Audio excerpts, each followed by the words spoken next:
இன்றைக்கி ஒரு அருமையான முட்டை பொரியல் பண்ண போகிறோம். அதுவும் தோசைக்கல்லில் பண்ண போகிறோம். இந்த வீடியோக்குள்ளே போகிறதுக்கு முன்னாடி இந்த சேனலுக்கு புதுசாக வர்றவங்க இந்த வீடியோக்கு கீழே உள்ள ரெட் கலர் பட்டனை கிளிக் பண்ணிக்கோங்க. பக்கத்தில் உள்ள பெல் பட்டனையும் கிளிக் பண்ணிக்கோங்க.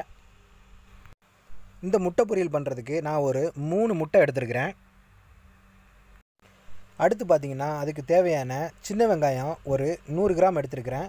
அப்புறம் ஒரு பச்சை மிளகா, பெரிய மிளகா ஒரு 3 மிளகா கட் பண்ணியிருக்கிறேன். கொஞ்சமாக கறிவேப்பிலை, மல்லி இலை மாத்திரம் தான் எடுத்துருக்கிறேன். இப்போது தோசைக்கல் வச்சாச்சு. தோசைக்கல் சூடானதும் நம்ம எண்ணெய் ஊற்றிக்க போகிறோம். எண்ணெய் குறைஞ்சது ஒரு 5 டீஸ்பூன் ஊற்றிக்கிறேன் நான். எண்ணெய் சூடானதும் அடுப்பை மீடியம் ஃப்ளேமில் வச்சு நம்ம வெட்டி வச்சுருக்கிற சின்ன வெங்காயத்தை எல்லாம் போட்டுக்கலாம். எல்லாத்தையும் போட்டு வதக்கலாம். மீடியம் ஃப்ளேம்லேயே வச்சுக்கணும். மீடியம் ஃப்ளேம்லேயே வச்சு இந்த வெங்காயம் ஒரு 90%, அதாவது கொஞ்சம் பொன்னிறமாக வர்ற வரைக்கும் வதக்கினா போதும்.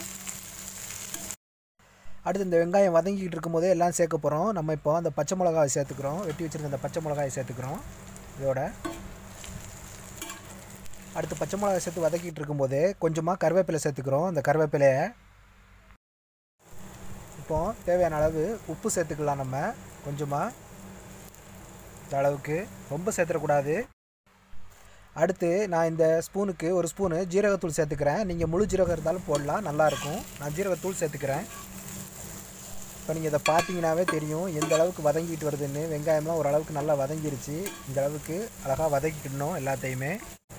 அடுத்து நான் இதோட ஒரே ஒரு தக்காளி இந்த அளவுக்கு வெட்டி சேர்த்துக்க போகிறேன். ரொம்ப பொடியாக வெட்டினா சட்னி மாதிரி அதில் ஆயிரும். அதனால் இந்த சைஸுக்கு வெட்டி சேர்த்துக்குங்க. ரொம்ப தக்காளி மசிய வேண்டாம். நம்ம நார்மலாகவே இது பண்ண போகிறோம். நமக்கு வெங்காயம் தான் கணக்கு. வெங்காயம் வெந்ததும் நம்ம முட்டையை ஒவ்வொன்றா உடச்சி விட்டுக்கலாம். பாருங்கள், இப்போ அடுப்பில் உள்ள ஃப்ளேமை லோ ஃப்ளேமில் வச்சுக்கலாம். நம்ம மீடியம் ஃப்ளேமில் கூட வைக்க வேண்டாம்.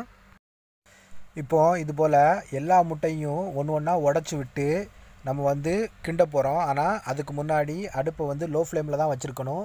அதுக்கு முன்னாடி கூட்டக்கூடாது ஃப்ளேமை. இப்போ பார்த்தீங்கன்னா வெங்காயம் நமக்கு வெந்திருக்கிறது தான் கணக்கு. அதுக்கப்புறம் தான் முட்டையை நம்ம உடச்சி ஊற்றுறோம். எல்லாத்தையுமே நம்ம முட்டையை உடச்சி ஊற்றிக்கிறோம். 3 முட்டையுமே. இந்த முட்டை எல்லாத்தையுமே உடச்சி ஊற்றுனதும் கரெக்டாக ஒரு 20லேருந்து 30 செகண்டு மாத்திரம் கணக்கு வச்சு அதுக்கப்புறம் ஆட்டோமேட்டிக்காக நம்ம கொஞ்சம் அடுப்பை மீடியம் ஃப்ளேமில் வச்சு நம்ம பெரட்ட ஆரம்பிச்சிடலாம், கிண்டி விட ஆரம்பிச்சிடலாம். பாருங்கள், இந்த மாதிரி கலைச்சி விட்டுட்டு இப்போ மீடியம் ஃப்ளேமில் வச்சுருக்கிறேன். வச்சு நான் கிண்ட ஆரம்பிச்சிட்டேன். ஏன் முட்டையை உடச்சி விடும்போது அந்த டைமில் ஏன் நம்ம ஃப்ளேமை கூட்டக்கூடாதுன்னா, ஏற்கனவே தோசைக்கல் நல்லா ஹீட்டாக இருக்கும். ஸோ நம்ம முட்டையை உடச்சி விடுற சமயத்துக்குள்ளே கீழே கரிஞ்சிடும். அப்போ முட்டை டேஸ்ட்டு போயிடும். ஆகையினால் நம்ம லோ ஃப்ளேமில் வச்சு அப்புறம் முட்டையை உடச்சி ஊற்றுனதுக்கப்புறம் கொஞ்சம் கொஞ்சமாக ஃப்ளேமை ஏற்றுறோம். மீடியம் ஃப்ளேமில் வச்சுருக்குறோம். இப்போ இன்னும் கொஞ்சம் நேரம் கழித்து, இன்னும் கொஞ்சம் ஒரு 30 செகண்ட் கழித்து எல்லாம் பெரட்டி விட்டதுக்கப்புறம் நம்ம ஃப்ளேமை கொஞ்சம் கூட்டிக்குவோம். அதிலேருந்து கொஞ்சம் கூட்டிக்குவோம். இதில் என்னென்னா, இந்த தக்காளி ரொம்ப பொடிசாக நறுக்கி அந்த தக்காளி ரொம்ப மசிஞ்சிடக்கூடாது. அப்படி மசிஞ்சிருச்சுன்னா பேஸ்ட்டு மாதிரி ஆயிரும். ஸோ அதோட டேஸ்ட்டு போயிடும். ஆகையினால் நம்ம தக்காளியை கொஞ்சம் பெரிய துண்டாகவே நறுக்கி அது மசியாத அளவுக்கு நம்ம இந்த முட்டையை பொரியல் பண்ணி நம்ம எடுக்க போகிறோம். பாருங்கள், இப்போ ஃப்ளேமை நார்மலுக்கு நான் வச்சுட்டேன். இப்போ பார்த்தீங்கன்னா முட்டை சூப்பராக வெந்துடுச்சு. சூப்பராக பொரியல் ரெடி ஆயிடுச்சு. இந்த அளவுக்கு நம்ம முட்டையை பொரிச்சு எடுத்தால் போதும். இந்த அளவுக்கு நம்ம பண்ணால் போதும், ரெடி பண்ணால் போதும். அடுத்ததாக கடைசியாக ஃபைனல் டச்சாக நம்ம மிளகுத்தூள் சேர்த்துக்கிறோம். நான் என்கிட்ட ஒயிட் பேப்பர் தான் இருக்குது, அதை நான் சேர்த்துக்கிறேன். சேர்த்து அழகாக ஒரு கிளறி விட்டு முடிச்சுக்கலாம். பாருங்கள், முடிஞ்சுது. செம்மையாக மணக்குது. நல்லா சூப்பராக இருக்குது. உப்பெல்லாம் செக் பண்ணிக்கலாம். லாஸ்ட்டாக செக் பண்ணி கூட போட்டுக்கலாம். கடைசியாக இப்போ என்ன பண்ண போகிறோம் அப்படின்னு சொன்னோம்னா, கட் பண்ணி வச்சுருக்கிற அந்த மல்லித்தலை தூவி முடிச்சுக்கலாம். நீங்களும் உங்கள் வீட்டில் செஞ்சு சாப்பிட்டு பாருங்கள். இந்த வீடியோ உங்களுக்கு பிடிச்சிருந்துச்சின்னா லைக் பண்ணுங்கள், ஷேர் பண்ணுங்கள், கமெண்ட் பண்ணுங்கள், மறக்காமல் சப்ஸ்கிரைப் பண்ணுங்கள்.